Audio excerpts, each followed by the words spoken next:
Alright guys, ayan, nagtayo kami ng scaffolding. Kita nyo naman, scaffolding, parang nakakatakot, medyo lumulundo.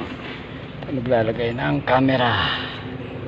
Yan, punta molding dyan, molding yan, papunta doon guys. Molding lang tayo sa gilid-gilid hanggang doon sa kabila, papunta doon. Pero doon, meron pa tayo isang camera doon, kaya kailangan sabay na sila papunta doon, papunta sa likod sa server. Guys, pinamoldingan nga lang pala ng may-ari ito ni sir, kasi hindi kami makapasok sa loob ng, hindi kami maka-access sa loob ng Quezon Mineto kasi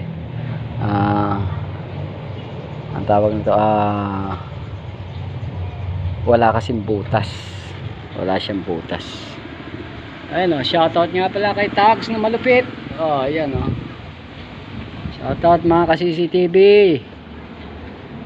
Ito po ang ating malupit na technician. Alright, start na tayo guys. Didikit tayo. It's time mamaya. Sabado night, sahod time. Ayun na yung isang camera natin, ayun, nakikita namin, ayun, as you can see, ayun, nakikita niyo po ba?